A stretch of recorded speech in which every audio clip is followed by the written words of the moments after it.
The housekeeper's daughter asks to sing with the young millionaire at a party, and his response is unexpected. The sound of the piano echoed through the ballroom of the Carter mansion, but it was an empty sound. Nathan pressed the keys with technical precision, performing a classical piece he had played hundreds of times before. His fingers moved automatically, as if they were programmed for the task. There was no soul in the music, only obligation. The party guests mingled in groups, champagne glasses in hand, their jewelry glittering under the crystal chandeliers. No one paid any real attention to the piano. It was just background music for their conversations about business, expensive trips, and social gossip. Nathan knew this and didn't care. For years, playing had become just part of the show, an empty performance to keep up appearances. He watched the ballroom without interrupting the melody. Waiters moved about with silver platters, serving refined canapes.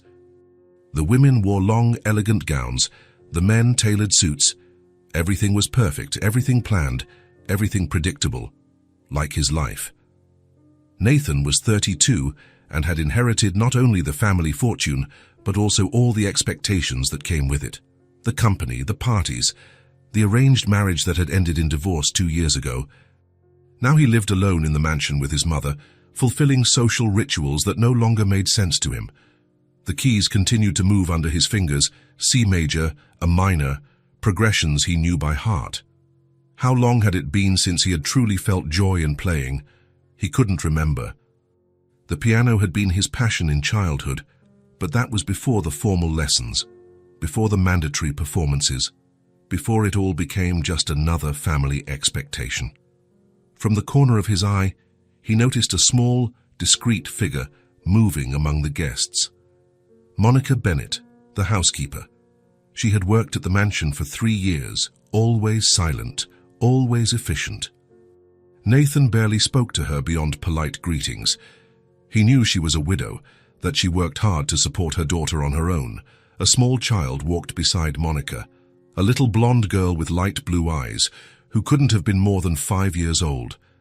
Her blonde hair fell in soft curls to her shoulders, and she wore a simple little dress, a stark contrast to the exaggerated elegance of the other guests. Nathan had never seen her before. The girl looked at everything with wide, curious eyes, the enormous flowers in the vases, the paintings on the walls, the sparkling chandeliers on the ceiling. But it was when her eyes landed on the piano that something in her expression changed. She stopped walking and stood mesmerized, watching Nathan's fingers move across the keys. Monica noticed her daughter had stopped and went back to get her. "Chloe, come on," she whispered, trying not to draw attention. "We can't get in the way." But the little girl didn't move. She was completely captivated by the music, even the mechanical version Nathan was producing. Her little blue eyes followed every movement, as if she were watching magic happen.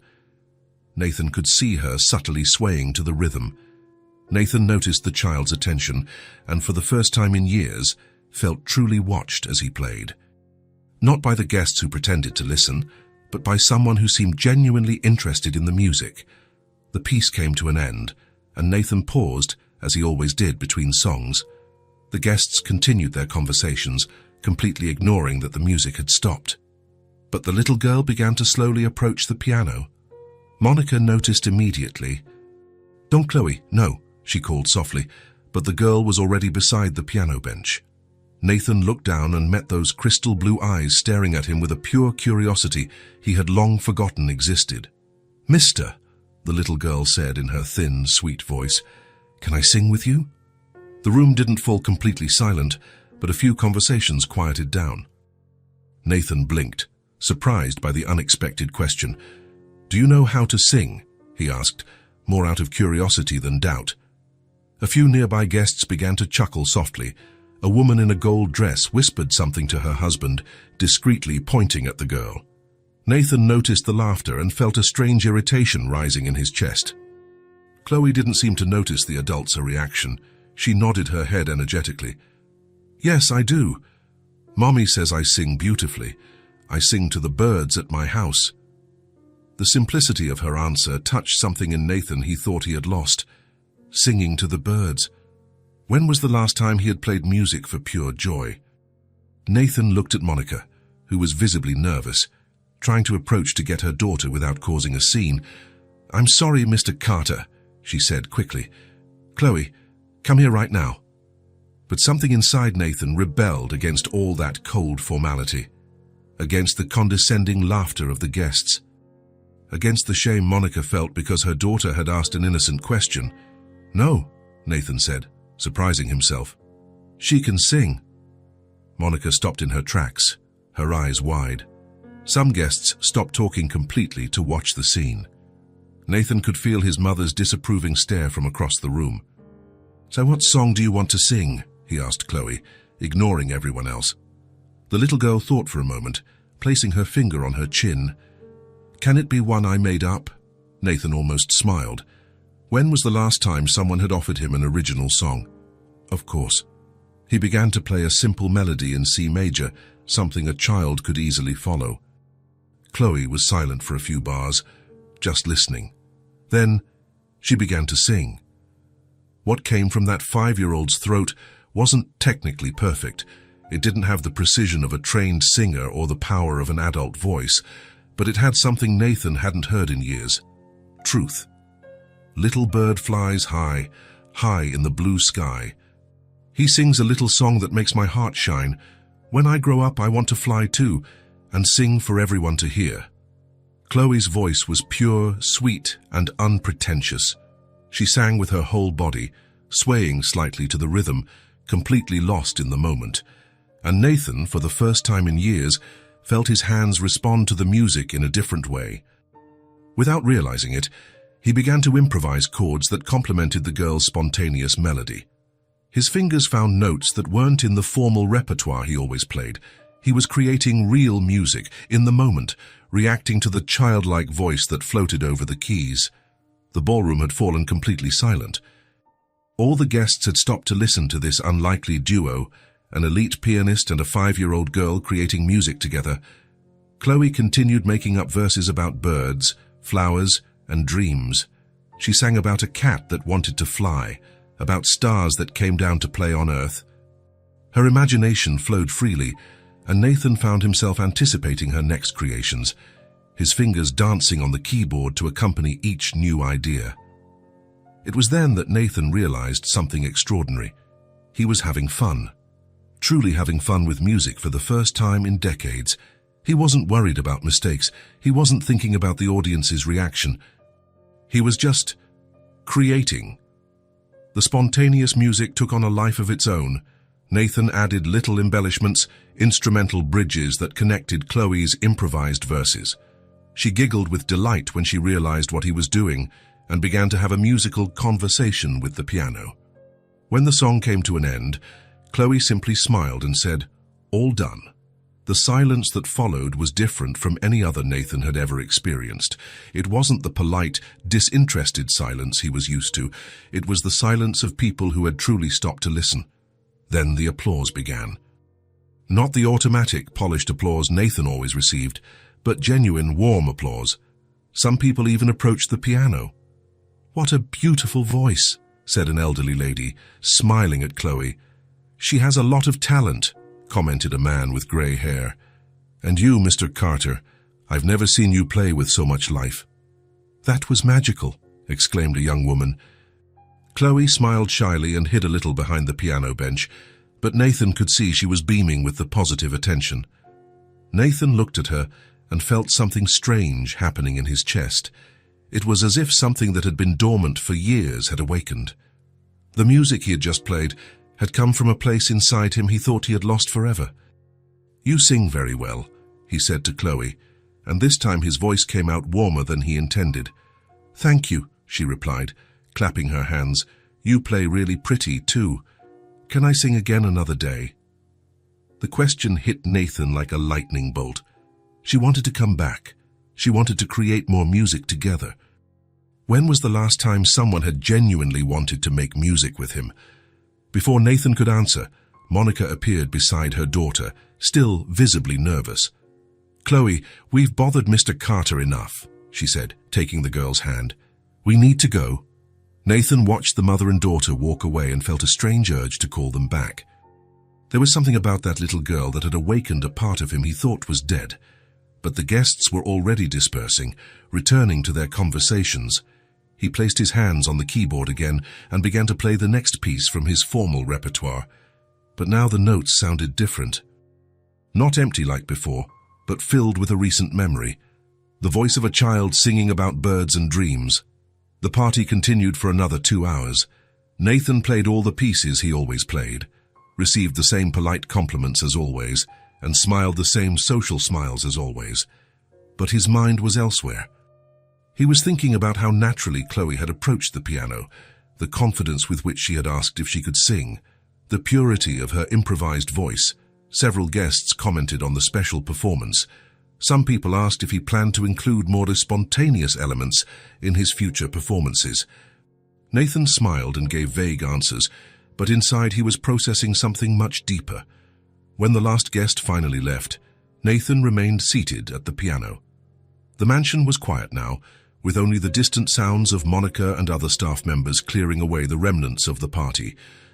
He played a few loose chords, experimenting with the progressions he had improvised with Chloe.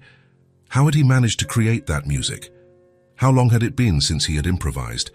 How long since he had allowed himself to stray from the safe script of his performances? Nathan. His mother's voice pulled him from his thoughts. Eleanor Carter approached the piano with her ever-erect posture, her dress still impeccable even after hours of hosting. "The party was a success," she said. "The Morrisons were very impressed with your performance of Chopin." Nathan just nodded, still fiddling with the keys. "But I must say," Eleanor continued, her tone growing colder, "that episode with the housekeeper's daughter was inappropriate." Nathan stopped playing and looked at his mother. "Inappropriate? You know what I'm talking about. Allowing a child to interrupt your performance, a staff member's child at that. People will talk." Nathan felt the irritation return, stronger this time. She just sang, "Mother." And people loved it. It's not about what she did, Nathan. It's about protocol, about maintaining proper boundaries. You are a Carter. You need to behave as such. Eleanor paused, softening her tone but maintaining her firmness. Our position in society depends on the respect we command. That includes maintaining certain distances. Eleanor walked away, leaving Nathan alone at the piano once more. Her words echoed in his mind along with the memory of Chloe's voice. Protocol, proper boundaries, behaving like a Carter. But when was the last time he had felt truly alive? When was the last time he had created something instead of just reproducing it? When was the last time he had played music that meant something? Nathan closed the piano lid and stood up. As he walked to his room, he couldn't get the simple question from a 5-year-old girl out of his head, "Can I sing with you?" For the first time in years, someone had asked to create music with him, not to impress guests or fulfill social obligations, just for the pure joy of making music. And Nathan discovered that he very much wanted her to ask again. Later that night, as he prepared for bed, Nathan stopped in front of his bedroom window. Outside, the city lights twinkled in the distance. Everything looked the same, but something inside him had changed. A child's voice had accomplished what years of musical education, formal performances, and social obligations could not. It had brought back the memory of why he had once loved to play the piano. And now, for the first time in a long time, Nathan Carter was curious to find out what would happen next. Nathan woke up earlier than usual. Not because of an alarm clock or an urgent business commitment, but because he simply couldn't stay asleep. His mind was restless, filled with memories of the previous night. Chloe's voice still echoed in his thoughts, along with the strange and comforting feeling of having created real music again. He got up and walked to the window. The morning sun filtered through the curtains, illuminating the mansion's manicured garden. It was an ordinary Tuesday, but Nathan felt that something had fundamentally changed in his routine. There was a different energy in the air, an expectation he couldn't explain. He went down for breakfast and found his mother already at the table, reading the newspaper with her usual elegance. Eleanor Carter always woke up early and followed a strict routine that rarely varied. "Good morning, Mother," Nathan said, pouring himself some coffee. "Good morning, dear," Eleanor replied without looking up from the paper. "I slept very well after the party. It truly was a success." Nathan nodded, distractedly stirring sugar into his coffee. His mind was elsewhere, wondering if Chloe would be at the mansion today, if Monica worked every day of the week. The girl's question kept echoing in his mind. "Can I sing again another day?" "I have an important meeting at 10 with the Japanese investors," Eleanor said, folding the newspaper. "You should be there. They were very impressed with you yesterday." "Of course," Nathan replied automatically, but his heart wasn't in those words. After breakfast, Nathan headed to his office as he always did, but this time he passed through the main hall. The piano was there, silent, waiting. The keys looked different in the morning light, as if they held the memory of the previous night's spontaneous music. He approached it and played a few soft chords, the same ones he had improvised with Chloe. He stopped and looked around. The mansion was in its normal morning cleaning routine. He could hear discreet movements, the sound of a vacuum cleaner in a distant room, light footsteps in the hallways. Monica must be working somewhere. Nathan felt a strange urge to look for her. He had no specific excuse, no official reason. He just wanted to check if Chloe was okay after the previous night, if she had enjoyed the experience, if she would like to do it again. He walked through the hallways, following the sounds of domestic activity. He found Monica in the library, organizing books and carefully dusting the shelves. She worked in silence, focused on her task. "Good morning, Monica," Nathan said, stopping at the door. Monica turned, a little surprised to see him there. "Good morning, Mr. Carter," she replied, giving a small curtsy. "I hope you enjoyed the party last night." "I enjoyed it very much." Nathan hesitated for a moment, especially the special performance. A shy smile crossed Monica's face. "For Chloe is still talking about it. She woke up singing this morning, making up new songs about the party." "Is she here today?" "She is. My babysitter had a family emergency, so I had to bring her again. I hope it's not an inconvenience." "Not at all," Nathan replied quickly, perhaps too quickly. "Actually, I was wondering if she would like to sing again." "Just for a few minutes." Monica stopped cleaning and looked at Nathan with an expression of surprise and gratitude. "She would love that, Mr. Carter. But we don't want to interrupt your work." "It's not work," Nathan said, realizing he was being completely honest. "It's a pleasure." A few minutes later, Nathan was sitting at the piano in the main hall. His hands rested on the keys, but he wasn't playing yet. He was waiting, feeling a strange and pleasant anticipation, like a child waiting to open a gift. He heard light footsteps echoing down the hallway, and soon Chloe appeared at the entrance to the hall. Her blonde hair was in small braids with blue ribbons, and she wore a light blue dress that highlighted her crystal eyes. When she saw Nathan at the piano, her face lit up with a radiant smile that seemed capable of illuminating the entire room. "Piano man!" she exclaimed, running toward the instrument with skipping steps. "Mommy said you want me to sing again." Nathan smiled, a genuine smile that surprised even himself. "I do." "Do you want to sing with me?" "I do." Chloe clapped her hands with joy and stood beside the piano, just as she had the night before. "I made up a new song today. Want to hear it?" Nathan began to play a soft melody, different from the one he had played yesterday. Something new, created on the spot, inspired by the joy he saw on the little girl's face. Chloe was silent for a few moments, swaying slightly to the rhythm, absorbing the music. Then she began to sing, making up new lyrics about the sunny morning. "The sun woke up early today and came to play in my yard. The flowers opened their little eyes and said good morning just like this." But in the middle of the next verse, Chloe forgot the melody she was singing and stopped abruptly. Nathan expected her to feel embarrassed, but instead, she laughed at herself in a completely natural way. "Oops," she said, covering her mouth with her little hands. "I forgot how it went." "But that's okay." And without missing a beat, she started a completely different melody. I forgot, but it's okay.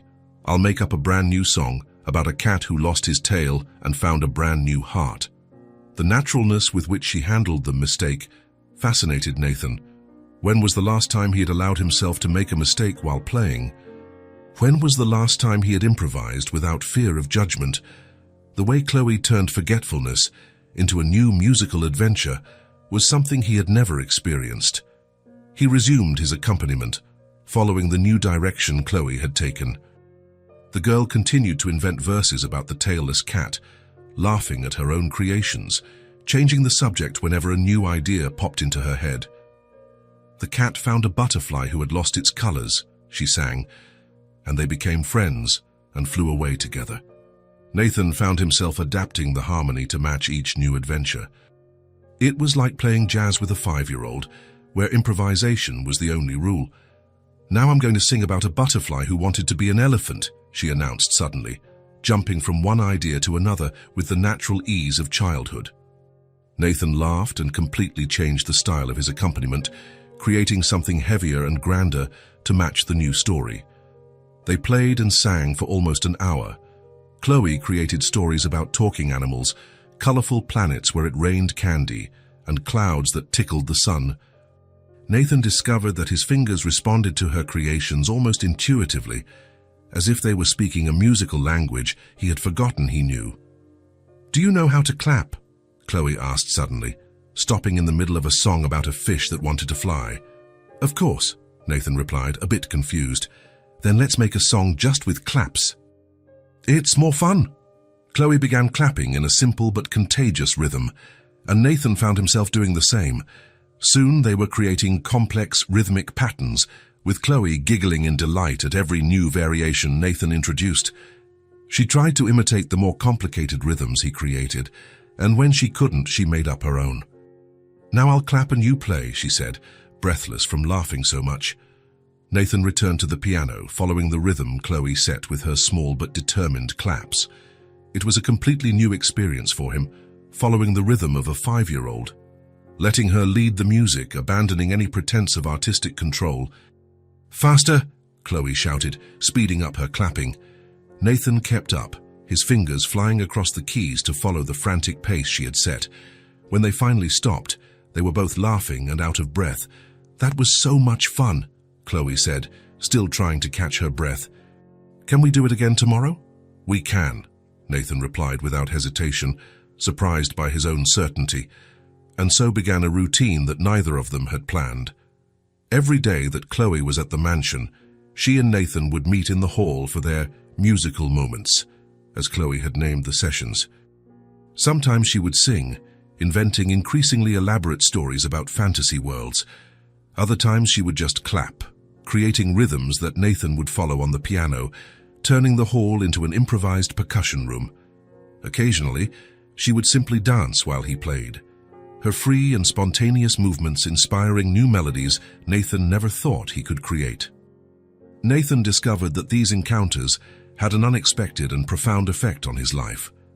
After playing with Chloe in the morning, he felt different for the rest of the day. More focused in the office, more creative in meetings, less irritated by the routine problems of the company.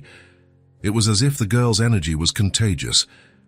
It was as if Chloe's spontaneity and joy acted as a remedy for the rigidity that had settled into his life. After each musical session, Nathan felt he could breathe easier, think more clearly, and face the day's challenges with a lightness he had long since lost. On a Thursday, after a particularly lively session where Chloe had sung about a fish who wanted to learn to fly and found a school of clouds, Nathan went to an important meeting with international investors. Traditionally, these meetings left him tense and tired, but this time he surprised himself by proposing creative solutions that impressed everyone present. "Nathan, you're particularly inspired today," his partner commented after the meeting. "What's with the change? Do you have a new consultant working with us?" Nathan smiled, thinking of the image of Chloe clapping and singing about flying fish and schools of clouds. "I just found a new source of inspiration," he replied, without revealing that his consultant was 5 years old. On Friday, Chloe arrived with some news and a more serious expression than usual. "Today I'm going to teach you a song my mommy used to sing when she was little," she announced, positioning herself next to the piano. "It's a real song, not a made-up one." Nathan prepared to play, But Chloe interrupted him with a solemn gesture. "Wait, first, I need to explain the story of the song." She then told him, with all the seriousness a 5-year-old could muster, about a song her mother had learned from her grandmother, about a little girl who talked to the stars when she felt lonely. "The mommy said that when she sang this song, she felt less lonely," Chloe explained, her blue eyes gaining a depth unusual for her age. "Now I sing it when I miss my daddy who's in heaven." Nathan felt something tighten in his chest. It was the first time Chloe had mentioned her deceased father, and the simplicity with which she spoke of loss and longing touched a part of him he didn't know existed. "Can you teach me?" Nathan asked softly. Chloe began to sing a simple, sweet melody, clearly taught by Monica. It wasn't one of her usual improvisations, but a real song with defined lyrics and melody, filled with history and emotion. Nathan accompanied her carefully, paying attention to every note, every pause, every breath. Little star, please tell me true. Is Daddy okay up there in the blue? Little star, shine with your love, so I can feel that he is near me from above." When they finished, they were silent for a few moments. Nathan realized there were tears in his eyes, not of sadness, but of an emotion he couldn't name. "You play that song very beautifully," Chloe said softly. "I think the stars liked it. And I think my daddy heard it too." Nathan looked at her, at this little girl who had appeared in his life so unexpectedly and was changing everything without even realizing it. "Chloe," he said, "do you know you're teaching me very important things?" She looked at him with curiosity, tilting her head like a little bird. "I am? What things?" "You're reminding me what it's like to play with music, what it's like to have fun playing the piano, what it's like to truly feel." Chloe smiled, as if that were the most natural thing in the world. "Music is supposed to be fun," she said, "and for speaking from the heart. Otherwise, what's it for?" Nathan laughed, a genuine laugh that echoed through the empty hall. "You're right," he said. "You're always right." That afternoon, after Chloe had left with Monica, Nathan remained at the piano. He played some of the melodies they had created together during the week, letting his hands wander freely over the keys. He realized he no longer played mechanically. Every note had a purpose, every chord carried emotion. It was as if Chloe had brought the keys back to life, as if the instrument had regained its lost soul.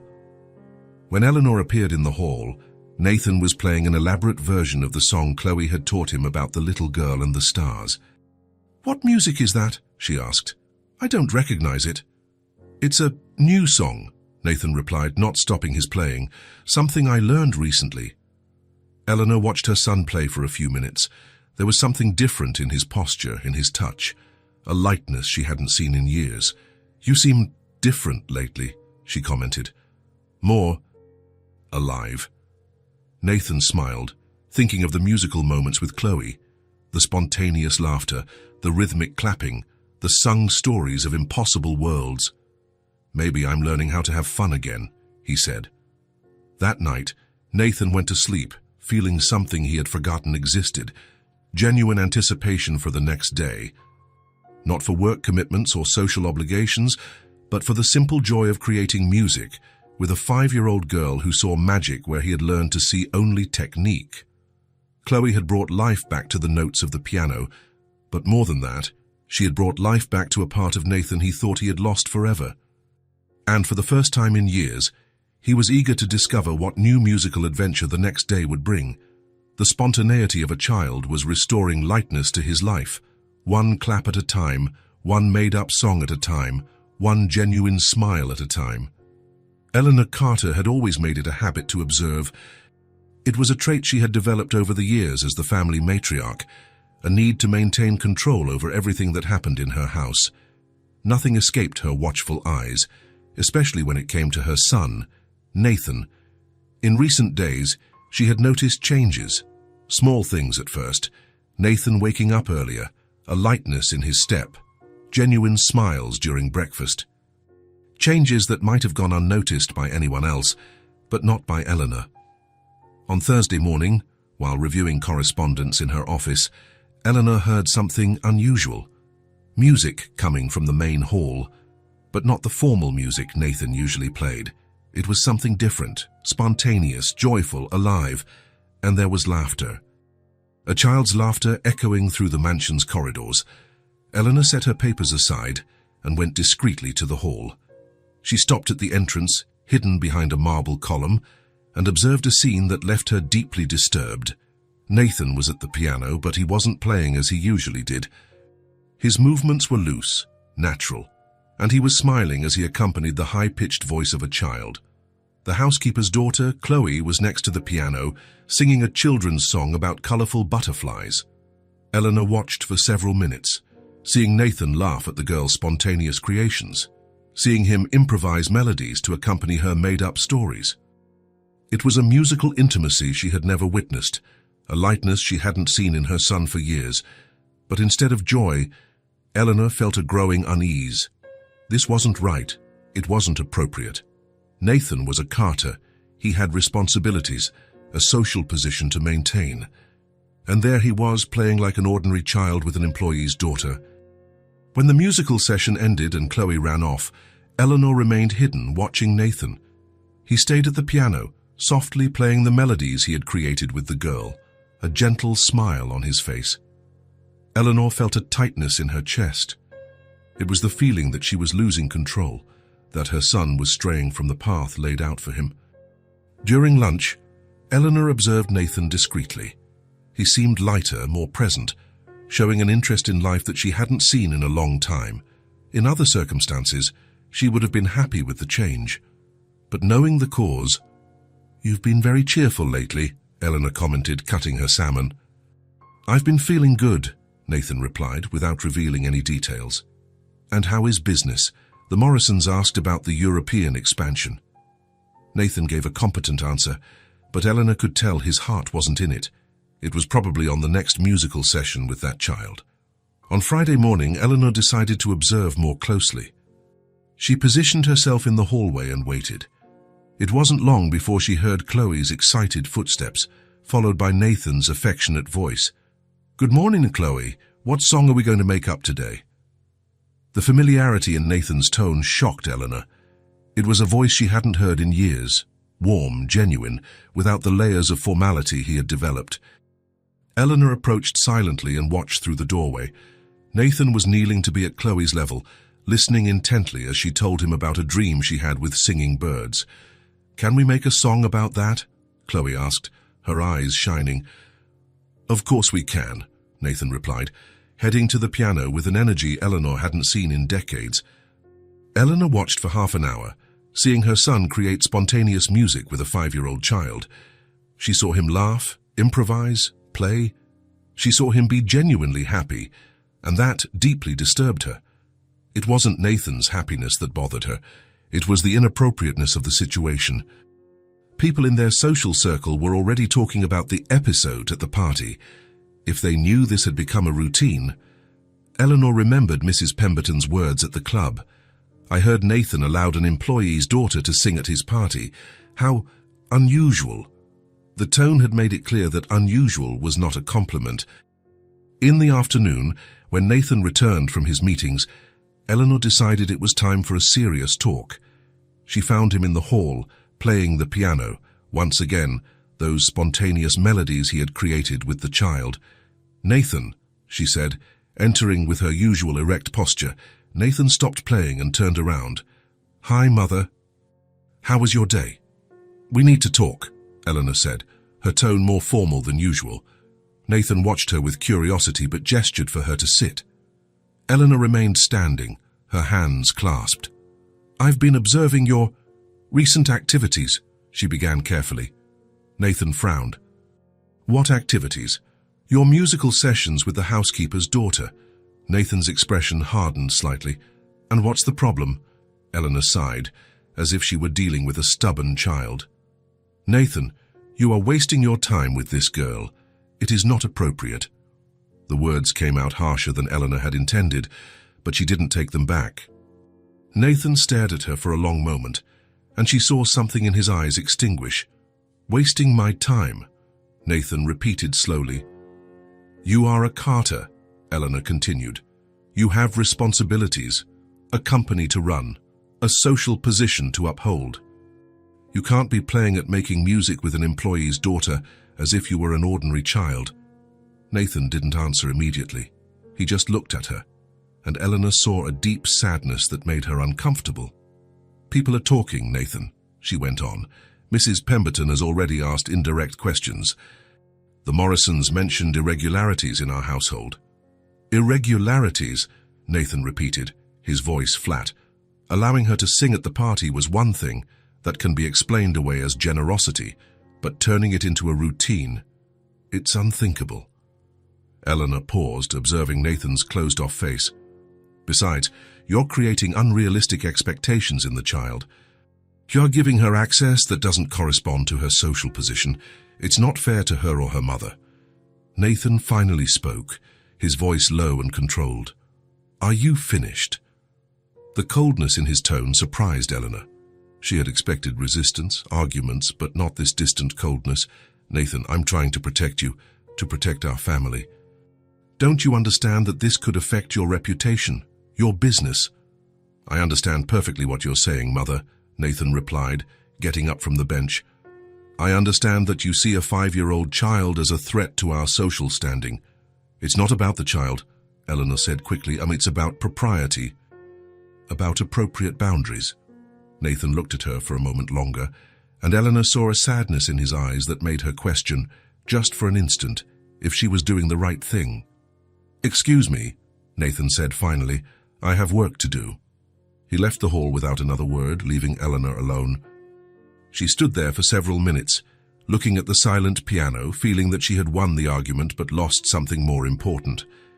That night at dinner, Nathan behaved with the polite formality Eleanor knew well. He answered questions about business, commented on the news, and maintained civil conversation. But the lightness she had noticed in recent days was completely gone. Eleanor realized she had gotten what she wanted. Nathan was behaving like a carter again. But seeing him so distant, so formally polite, she wondered if the price hadn't been too high. The family judgment had been passed, and the threat to the friendship was planted. Now it remained to be seen if Nathan would obey the expectations of generations. 2 days had passed since the conversation with his mother, and Nathan felt the weight of Eleanor's words echoing in his mind. He had tried to keep his distance, fulfilling his business obligations with his usual dedication, but something inside him had irrevocably changed. The spontaneous music he had discovered with Chloe couldn't simply be erased. On Monday morning, Nathan came down for breakfast later than usual. He had spent the previous night lying in bed, thinking about the conversation with Eleanor, about the harsh words like wasting time and inappropriate. But he also thought about Chloe's laughter, the purity of her voice, the genuine joy they had shared at the piano. When he reached the main hall, he stopped in surprise. Chloe was sitting on the floor near the piano, with some papers scattered around her. She was drawing intently with colored crayons, completely absorbed in her creation. Good morning, Chloe, Nathan said softly, trying not to startle her. She looked up, and her face lit up with that radiant smile Nathan had come to expect. Sayed piano man, she exclaimed, but then her expression became a little more timid. Mommy said you've been very busy with important work. Nathan felt a pang in his chest. Monica had probably noticed his absence over the past few days and had explained it to Chloe in the kindest way possible. It's true, I've had a lot of work, Nathan said, kneeling to her level. But I always have time for you. What are you drawing? Chloe's eyes sparkled again, and she held up the paper to show him. It was a typical drawing for a 5-year-old, stick figures, vibrant colors spread without much technical skill, but full of life and imagination. It's you playing the piano, she said proudly, and I'm singing right here beside you. See? These are the musical notes flying in the air. Nathan looked at the drawing more closely. There were indeed 2 figures, a larger one sitting at something that could be a piano, and a smaller one beside it, and scattered across the paper were little circles and scribbles that Chloe had identified as musical notes. It's very beautiful, Nathan said, genuinely touched. Pilat, can I sit here with you? You can. Chloe patted the floor beside her. I brought extra paper. You can draw too. Nathan sat on the marble floor, something he hadn't done in decades. It felt strange to be there, a 32-year-old man sitting on the floor like a child, but it was also comforting in a way he couldn't explain. Chloe handed him a sheet of paper and some crayons. "What should I draw?" Nathan asked, genuinely clueless. "Draw what you love most," Chloe said, as if it were the most obvious thing in the world. Nathan picked up a blue crayon and started to sketch without much thought. His hands, accustomed to the technical precision of the piano, felt clumsy with the thick crayon. But there was something liberating about making movements without the need for perfection. "You draw funny," Chloe observed, looking at Nathan's hesitant lines. "It's been a long time since I've drawn," he admitted. "Why?" she asked, with the natural curiosity of childhood. Nathan stopped drawing for a moment, thinking about the answer. "When we grow up, sometimes we stop doing things we loved when we were kids." "That's silly," Chloe declared with the authority of a 5-year-old expert. "If you like it, you should keep doing it." The simplicity of the childish logic made Nathan smile. "You're right," he said. They continued drawing in silence for a few minutes. Nathan found himself creating abstract shapes, letting the crayon wander across the page without worrying about the result.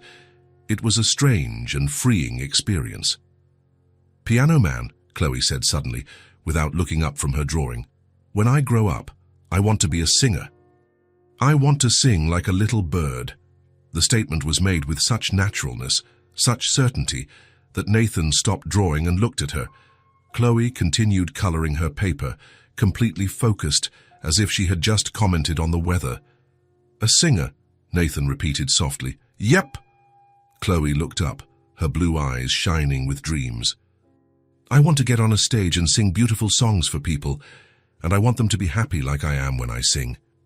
Nathan felt something tighten in his chest, the purity of that dream, the certainty with which she expressed it, the way she saw music as something that should spread happiness. That's a very beautiful dream," he said, his voice coming out more emotional than he intended. "And you?" Chloe asked, tilting her head. "What's your dream?" The question caught Nathan off guard. When was the last time someone had asked him about his dreams? When was the last time he himself had thought about his own dreams? Nathan hesitated, searching for words. "I used to dream about music too." "Used to?" Chloe frowned. "And you don't dream anymore?" Nathan looked at his own hands, then at the silent piano. "When I was little, like you, I loved playing the piano. I dreamed of being a musician, of creating beautiful songs, of playing for people and making them happy, just like you said." "And what happened?" Chloe asked, putting her crayon aside and giving Nathan her full attention. "I grew up," Nathan said simply. "I had to take on responsibilities, the family business, social commitments, expectations. Music became just a hobby, then a social obligation, until I stopped feeling joy when I played." Chloe watched him with those deep blue eyes, processing his words with the seriousness that children sometimes show. "But you feel joy when you play with me," she said, as if it were a scientific fact. Nathan blinked, surprised by the observation. "I do," he admitted. "When I play with you, I remember what it was like to truly love music." "Then you didn't lose your dream," Chloe declared. "It was just sleeping, like Sleeping Beauty." The comparison made Nathan laugh, but there was a profound truth in those childish words. "Maybe you're right," he said. "I am," Chloe clapped her hands. "And you know why? Because when you play with me, your eyes get sparkly just like mine do when I sing." Nathan felt tears sting his eyes. How could a 5-year-old see something he had taken years to realize? "Chloe," he said softly, "do you know you're very special?" "Mommy always says so," she replied with a smile. "But you're special too. You make the piano really sing." Nathan looked at the piano, then at Chloe, then at the drawings scattered on the floor. There he was, a successful businessman, sitting on the floor, drawing with crayons and talking about dreams with a little girl. And he felt more alive than he had in years. "You know what?" Nathan said, picking up a green crayon and going back to his drawing. "What?" "I think you helped me wake up my dream, like you said, just like Sleeping Beauty." Chloe giggled with delight. "So now you're going to dream about music again?" Nathan stopped drawing and looked at her. The question was simple, but it carried a weight she couldn't comprehend. To dream again would mean challenging expectations, confronting social pressures, perhaps disappointing people. But looking into those blue eyes full of hope and purity, Nathan felt something reignite within him. Not just the love for music, but the courage to pursue something that made him genuinely happy. "Yes?"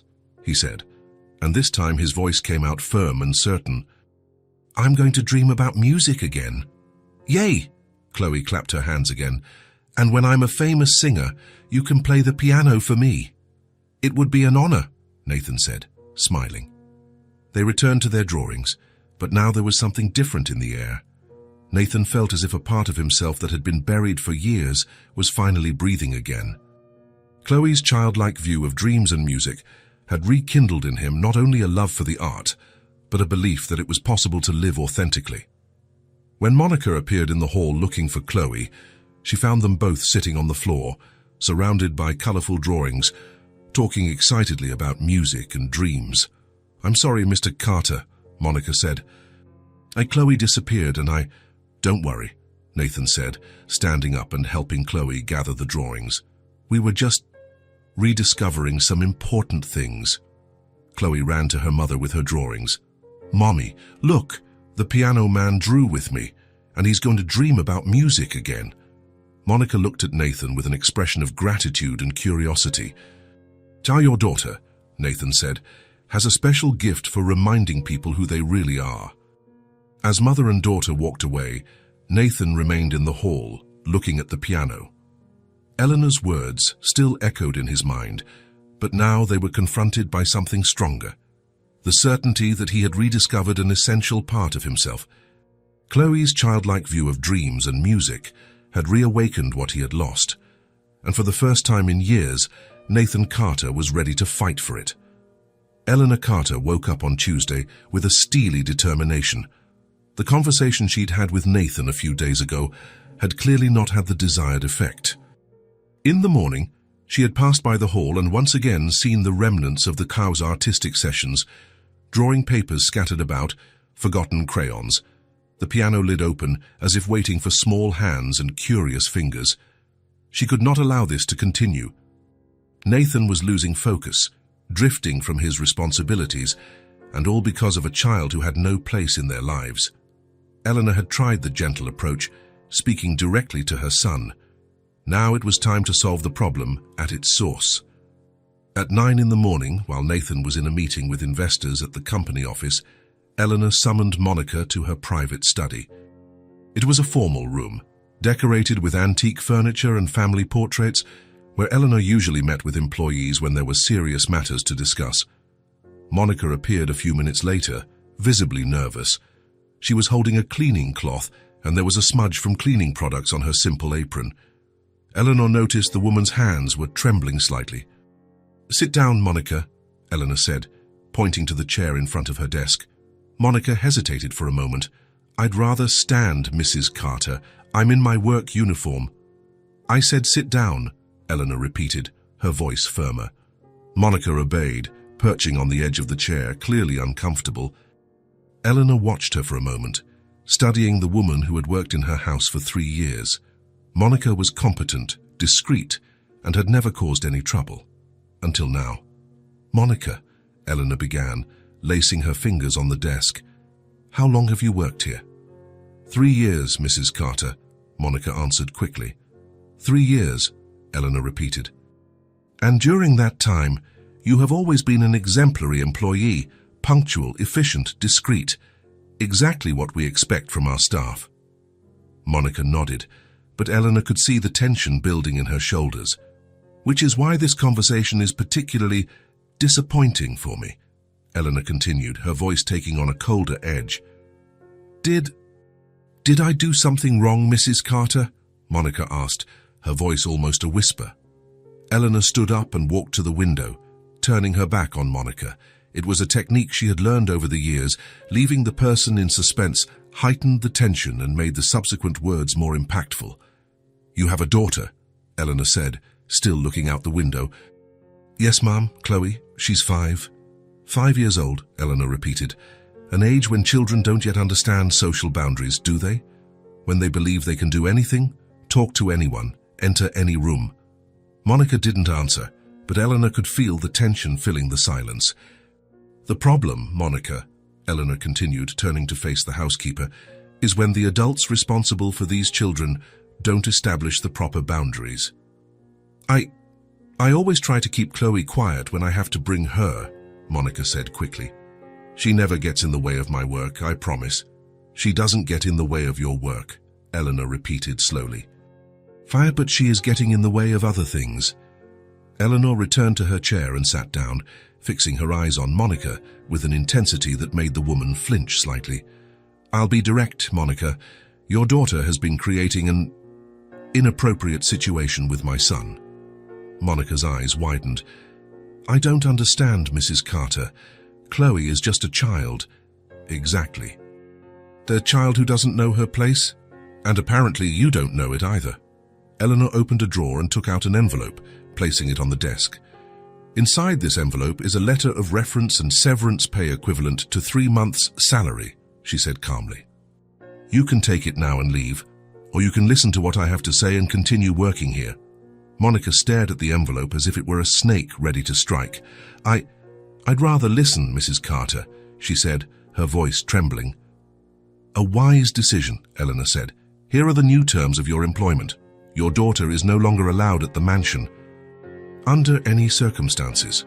It doesn't matter if your babysitter is sick, if you have no one to leave her with, if it's a school holiday. Your daughter is not to set foot on this property again. Monica turned visibly pale. But Mrs. Carter, sometimes I truly have no other option. Then you find another option, Eleanor cut in.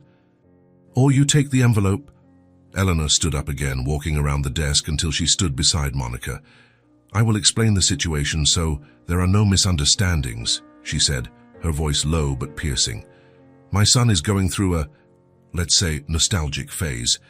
He is romanticizing certain things, losing focus on what truly matters. And your daughter, unintentionally, is feeding this fantasy. Monica looked up, meeting Eleanor's cold eyes. He is a grown man with enormous responsibilities, a company, employees, social obligations. He cannot be playing at making music with a child as if he were an ordinary person. Mrs. Carter, Monica said timidly. Chloe just wanted to sing. She didn't do anything wrong. I'm not saying she did anything wrong consciously, Eleanor replied. I'm saying her presence here is causing a distraction that I can no longer tolerate.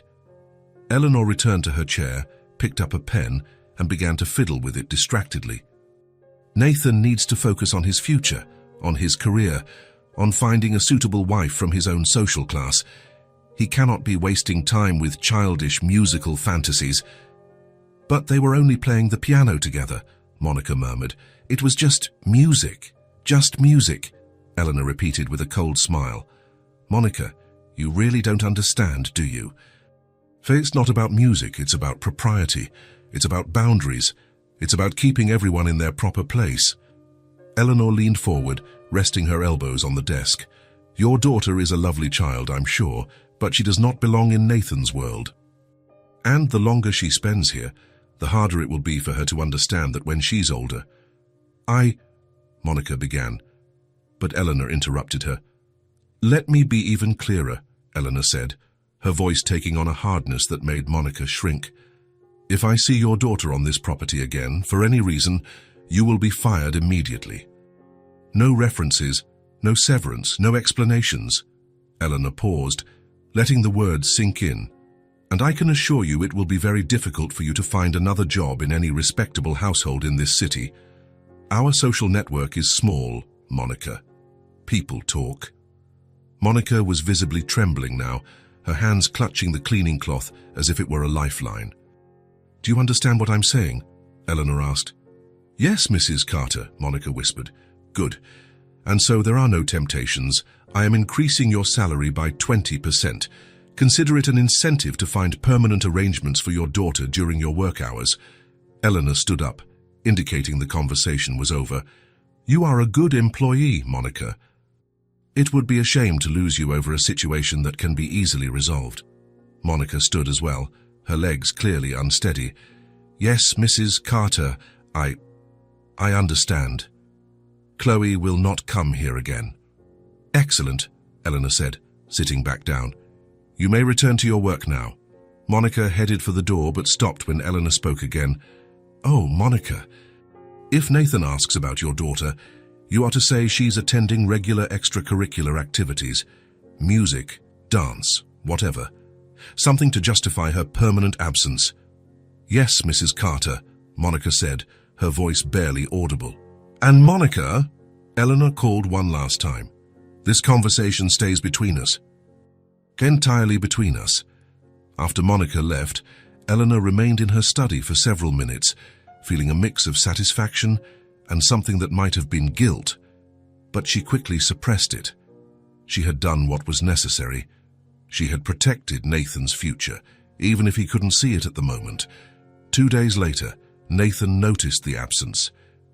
On Thursday morning, he came downstairs expecting to find Chloe in the hall, as had become their habit, but he found only silence.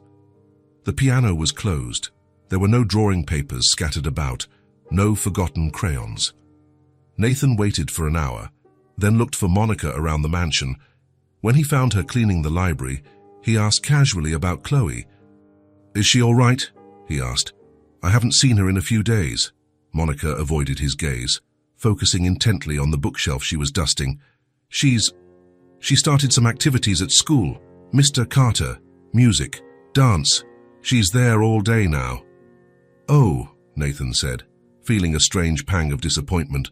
"That's good for her." "Music is important." Monica just nodded, still not looking at him. On Friday, Nathan went to the piano in the morning, hoping that perhaps Chloe might appear. But again, only silence. He sat at the bench and placed his hands on the keys, but for a few minutes, he couldn't play anything. When he finally pressed the first keys, the sound that came out seemed empty, mechanical. It was the same sound as before, technically correct, but soulless. Nathan tried to play one of the melodies he had created with Chloe, but without her childish voice accompanying him, the music seemed incomplete, purposeless. On Saturday, Nathan spent the entire morning trying to play. He tried classical pieces. He tried to improvise. He even tried singing the songs Chloe had made up by himself. But nothing worked. It was as if the magic had simply vanished. He realized, with painful clarity, that he had returned to his previous state. The piano was once again just an object, the notes just technical sounds without emotion. For a few precious days, he had rediscovered what it meant to create real music, to feel genuine joy in playing, and now that was gone. Nathan got up from the piano and walked to the hall window. Outside, the garden was perfect as always, but it seemed lifeless. Everything seemed lifeless again. It was then that he fully understood what Eleanor had said about living on autopilot. For the past few months, before Chloe appeared, he had indeed been functioning like a machine. Wake up, work, fulfill social obligations, sleep, repeat. There was no passion, no joy, no real purpose beyond keeping up appearances and meeting expectations. Chloe had been the one thing that had pulled him out of that inertia. Her presence, her spontaneity, her pure vision of music had awakened parts of him he thought were dead. For a few days, he had felt alive again, and now, with her gone, the emptiness had returned with full force. Not just the absence of music, Marapux, but the absence of purpose, of joy, of authenticity. Nathan realized he had gone back to being the person he was before, functioning but not living. That night at dinner, Eleanor commented on how he seemed more focused lately. "You're back to behaving like the Nathan I know," she said with approval. "Cass more serious, more dedicated to important business." Nathan just nodded, but inside he felt an emptiness that seemed to grow with each passing day. Eleanor had gotten what she wanted. He was once again behaving as a Carter should. But the price had been the only source of genuine joy he had found in years. The following Monday, Nathan tried once more to play the piano, but after a few minutes he gave up. The instrument had gone back to being just expensive furniture, a social obligation, a soulless status symbol. The bond had been forcibly broken, and Nathan felt as if an essential part of himself had been amputated. The emotional reversal was complete. The emptiness had returned deeper than before, because now he knew exactly what he was missing. 5 days had passed since Nathan had noticed Chloe's absence, and the feeling of emptiness only grew. He had tried to maintain his normal routine: business meetings, formal dinners with Eleanor, playing the piano in the mornings, but everything felt devoid of meaning. It was as if the color had been drained from his life, leaving only shades of gray. On Thursday afternoon, after a particularly tedious meeting about market expansion, Nathan found himself standing in the hall, staring at the closed piano. A week ago, that space had been filled with a child's laughter, improvised songs, and the infectious joy of a little girl who saw magic where he had learned to see only obligation. He could no longer pretend that everything was fine. He could no longer accept Monica's vague excuses about school activities. Something was wrong, and he needed to find out what. Nathan headed to the kitchen, where he knew he would find Monica finishing her tasks for the day. She was washing the lunch dishes, her movements mechanical and precise. When she saw him, her shoulders visibly tensed. "Monica," Nathan said softly, "I need to speak with you." She didn't turn around, continuing to scrub a plate with more force than necessary. "Yes, Mr. Carter." "It's about Chloe," Nathan said, watching as she stopped moving completely. "I haven't seen her in a week." "I'm worried." Monica remained with her back to him, but Nathan could see the tension in every line of her body. "I've already explained, Mr. Carter. She has activities at school." "Monica," Nathan interrupted gently. "Look at me." She turned around slowly, and Nathan was shocked by what he saw. There were tears in her eyes and a deep sadness he had never noticed before. "What happened?" he asked, his voice filled with genuine concern. Monica opened her mouth as if to speak, then closed it again. Her hands were trembling slightly. I can't," she murmured.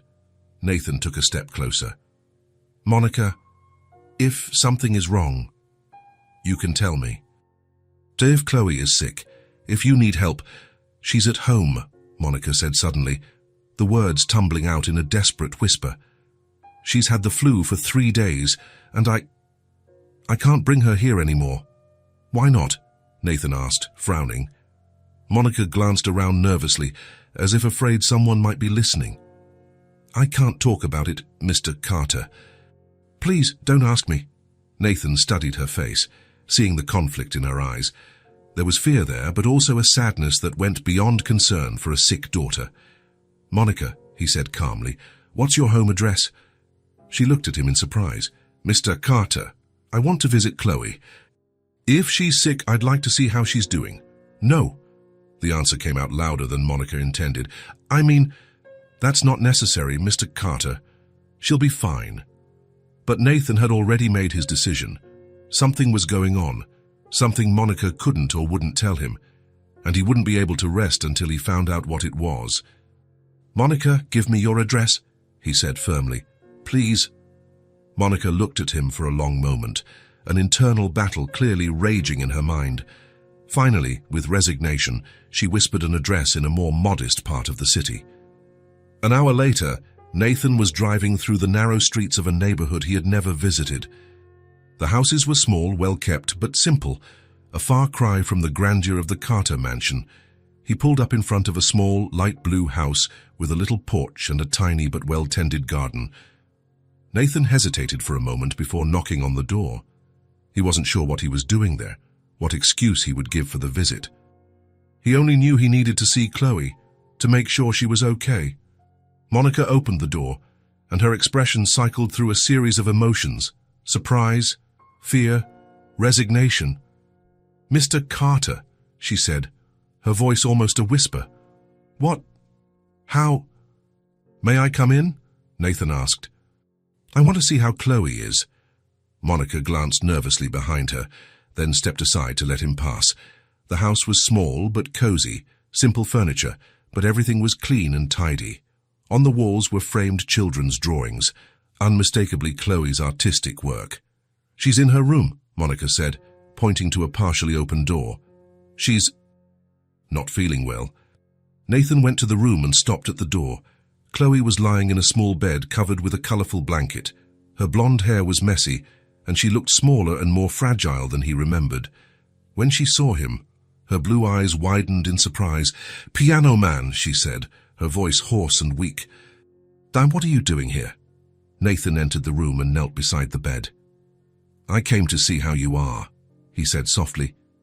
"Monica told me you have the flu." Chloe nodded, but Nathan noticed there was something beyond physical illness in her eyes. There was a sadness that shouldn't exist on the face of a 5-year-old. "Are you feeling better?" he asked. "I think so," Chloe said, but her voice lacked its usual cheerfulness. "Mommy is taking care of me." Nathan looked around the small room. There were more drawings on the walls, and on a small table beside the bed, he saw a few sheets of paper with musical notes drawn on them.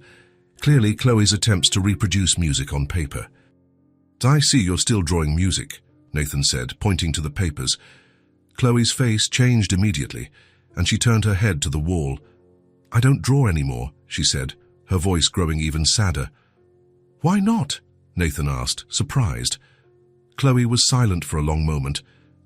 Then, with the brutal honesty only children possess, she said, "Mommy said dreaming too much hurts, so I'm not going to sing anymore." The words hit Nathan like a punch to the gut. He looked at the little girl, saw how she had curled up under the blanket, as if trying to hide from the world. "Chloe," he said softly, "who said that dreaming hurts?" "Mommy," Chloe replied, still not looking at him. "She said that when we dream about things we can't have, we get sad. And that I can't go to your house anymore, so I can't sing with you anymore, so it's better if I don't dream of being a singer." Nathan felt a rage build in his chest, but it wasn't directed at the child, or even at Monica. It was a rage directed at the entire system that had created this situation, that had forced a mother to destroy her own daughter's dreams to protect her. He heard footsteps behind him and turned. Monica was standing in the doorway, tears streaming down her face. "Monica," Nathan said, standing up, "can we talk?" They left the room, leaving the door ajar so they could see Chloe. Monica sat on the small living room sofa, wiping her eyes with her hands. "Tell me what happened," Nathan said, sitting beside her. Monica looked at him, and Nathan saw all the pain of the last few days in her eyes. "Your mother," she said finally. "She called me into her office last week." Nathan felt his stomach clench. "What did she say?" "That Chloe couldn't come to the mansion anymore, that if I brought her again I would lose my job, and that it would be hard to find another job if she spread the word that I didn't respect proper boundaries." Nathan closed his eyes, feeling a mix of anger and shame. "Monica, I didn't know." "I know you didn't," Monica said quickly, "but I couldn't tell you. I need this job, Mr. Carter. It's just me and Chloe. If I lose my job—" "I understand," Nathan said. "But why did you tell Chloe that dreaming hurts?" Monica lowered her head, more tears falling.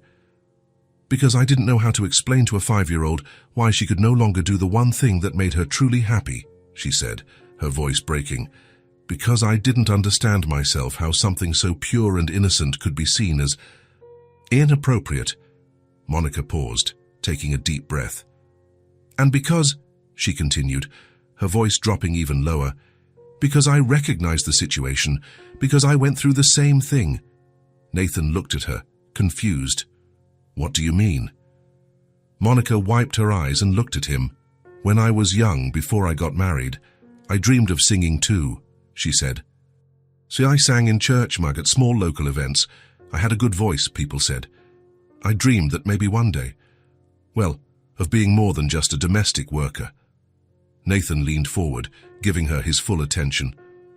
"But when I got married, my husband said it wasn't appropriate for a wife, that I had more important responsibilities. And after Chloe was born, and especially after he passed away, well, there was no more time for dreams." Monica glanced toward the room where Chloe was. "When I saw Chloe singing with you, when I saw how she lit up making music, It was like seeing myself 20 years ago, and when your mother told me it had to stop, it was like history was repeating itself. Nathan felt something break inside him. It wasn't just about Chloe, it was about Monica, too.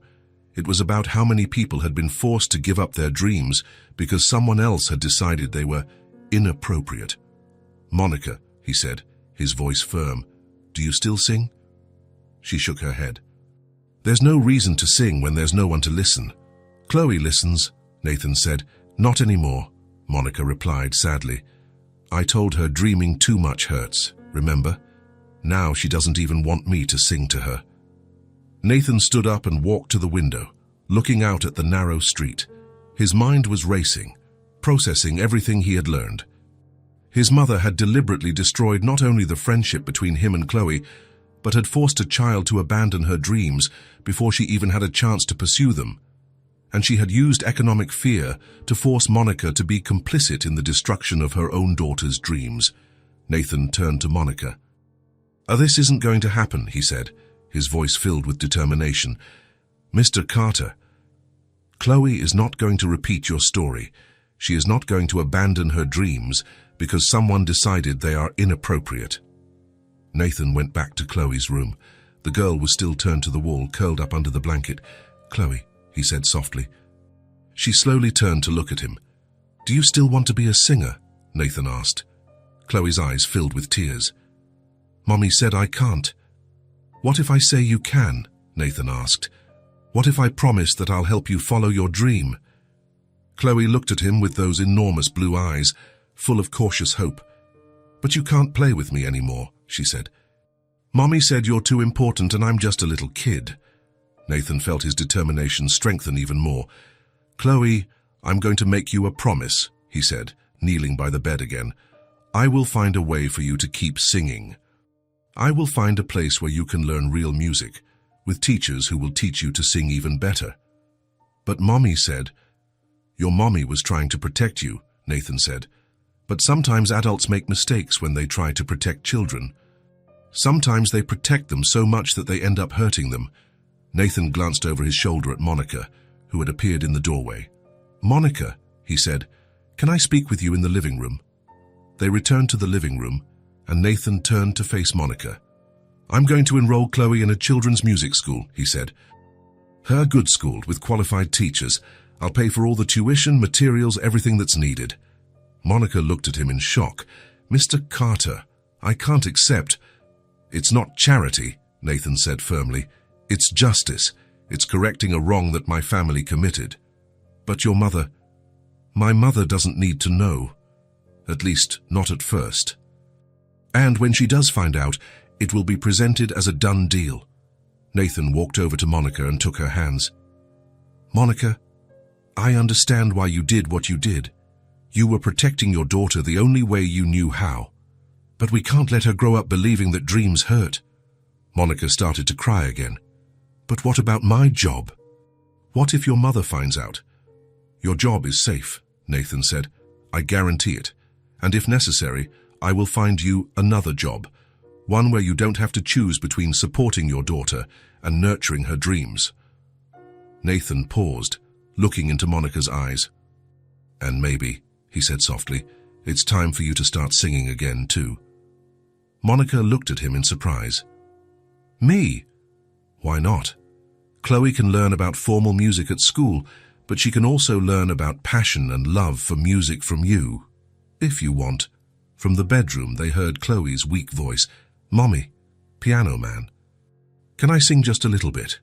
Nathan and Monica looked at each other, and for the first time in days, Monica smiled. "You can, my love," she said. "You can sing as much as you want."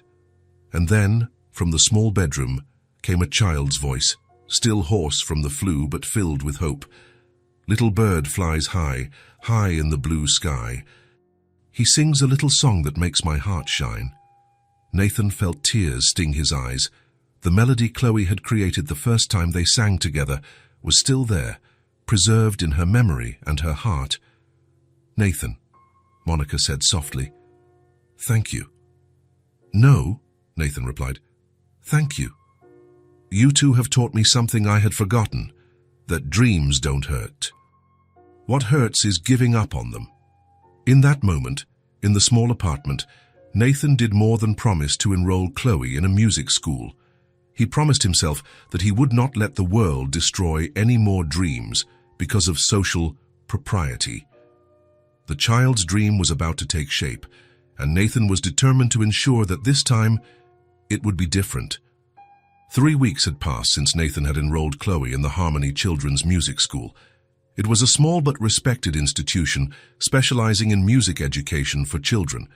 Nathan had chosen it carefully, visiting several schools until he found one that valued both technique and the natural creativity of children. Now, after several lessons, Chloe had transformed. Her initial shyness had given way to a growing confidence, and she came home every week with new things to show. On a Thursday afternoon, Nathan was in his office when he received a call from Monica. "Mr. Carter," she said, her voice filled with joy. "Chloe is desperate to show you what she learned today. She said she won't go to sleep until she sings for you." Nathan smiled, closing the financial report he was reviewing. "I'll be there in 20 minutes, he said. The routine had established itself naturally. After her music lessons, Chloe would go home with Monica, and at the end of the afternoon, Nathan would stop by to see what she had learned. They were meetings he had come to value more than any business meeting. When he arrived at Monica's house, Chloe ran to greet him at the door, her blonde curls bouncing with excitement. "Nathan, I learned a new song today, and Miss Sarah said I have a very good sense of rhythm for a 5-year-old. That's great.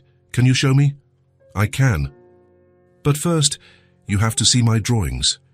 Chloe pulled him by the hand to the small living room table, where several papers were spread out. Nathan knelt to examine the drawings and was impressed by her progress. They were no longer just colorful scribbles.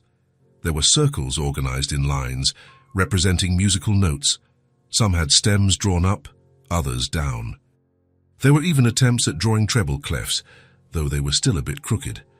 "Miss Sarah taught me how to draw the notes," Chloe explained proudly. "Look, this is a whole note. That sings for a long time. And this one here is a quick note that sings super fast." Nathan picked up one of the drawings and studying it carefully. "This is incredible, Chloe. You're learning to write music." "I am. And look at this one." She picked up another paper where she had drawn a sequence of notes in different colors. Each color is a different pitch. Red is low, blue is high, green is in the middle.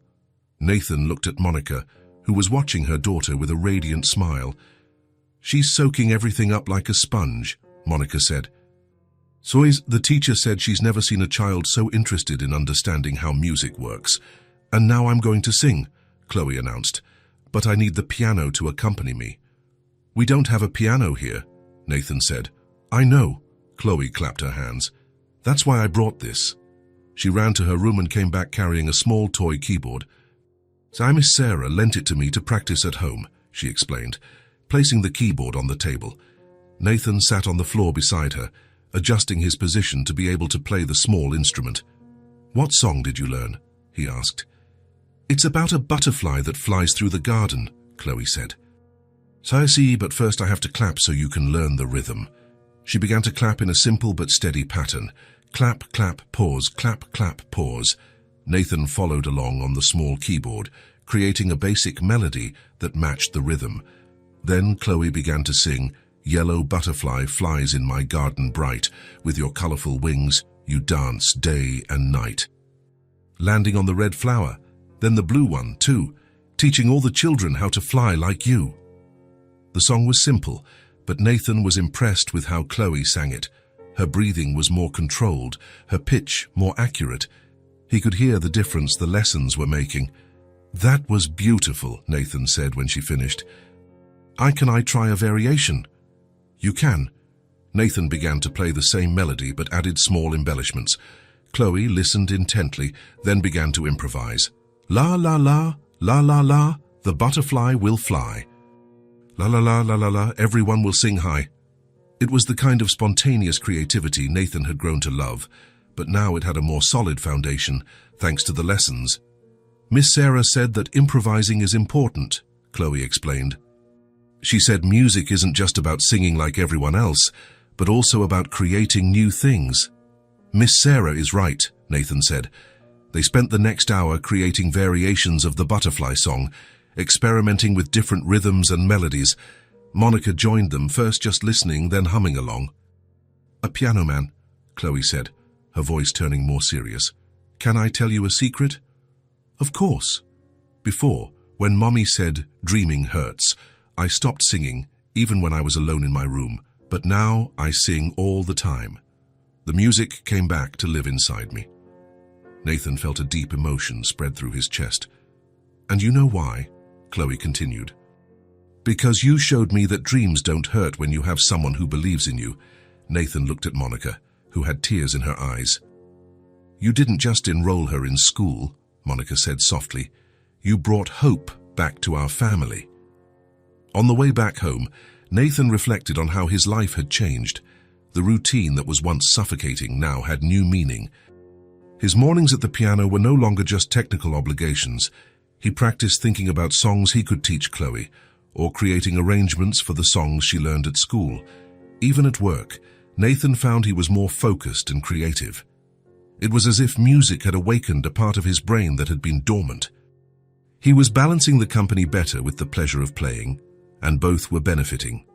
The following week, Nathan had an important meeting with Japanese investors.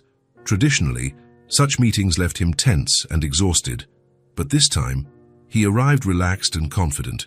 "Carter-san, you seem different. More balanced," one of the investors commented. Nathan smiled. "I've rediscovered some old passions," he replied. "Ah, music," the investor said. "I also play the piano. It is true that music clears the mind for business." The conversation extended beyond numbers, creating a human connection that resulted in one of the best deals Nathan had closed in years. The following Saturday, Nathan went to watch Chloe's class give their first performance at the school. It was a small recital for parents, where each child would sing a song they had learned. When it was Chloe's turn, Nathan felt an anxiety he hadn't experienced since his own childhood performances. She walked onto the small makeshift stage, wearing a blue dress Monica had bought especially for the occasion.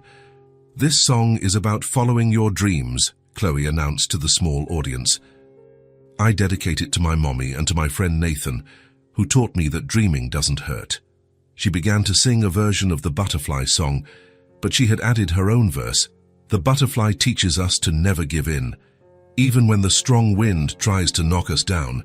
With courage and with music, we can always win and make all of our dreams come true." Nathan felt tears sting his eyes. There was a 5-year-old child singing about perseverance and dreams with a conviction that many adults had lost. After the performance, Miss Sarah approached Nathan. "Mr. Carter," she said, "Chloe is an exceptional student. Not just because of her voice, but because of the passion she shows for music. It's rare to see a child so young with so much focus and determination." "She's always been that way," Nathan replied. "She just needed an opportunity to show it. And she was lucky to have someone who believed in her," the teacher said. Many talented children never get that chance."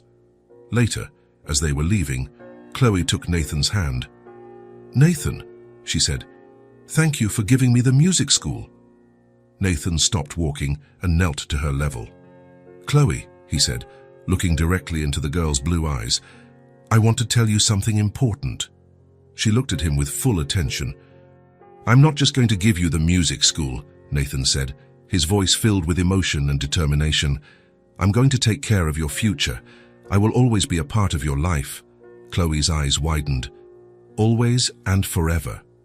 "Always and forever," Nathan confirmed. "I'll be there when you have your first big performance, when you get into the conservatory, when you become the singer you dream of being. And I'll be here on the tough days too, to remind you that dreams are worth it." Chloe threw her arms around him, and Nathan hugged her tightly. "Thank you for helping me fly," she murmured in his ear. Nathan looked over Chloe's head and saw Monica watching them, tears of gratitude streaming down her face. In that moment, Nathan realized his transformation was complete. He had been a man trapped by luxury and an automatic routine, functioning without truly living. Now he had found a purpose that went far beyond profits and social status. Music had become his source of balance and humanity.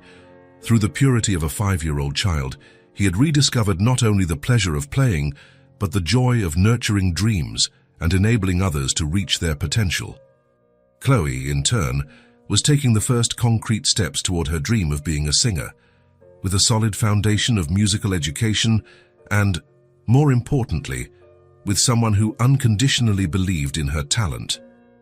And Monica, who once lived in fear of dreaming, now watched her daughter flourish and had rediscovered her own voice, recognizing the sincerity of Nathan's intentions.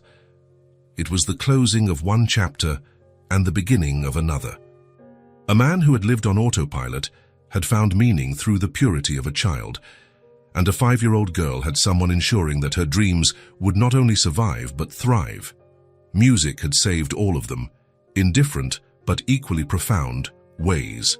If this story touched your heart, subscribe to the channel and turn on notifications so you don't miss the next ones. Leave a like because it helps this story get recommended to more people. See you in the next story.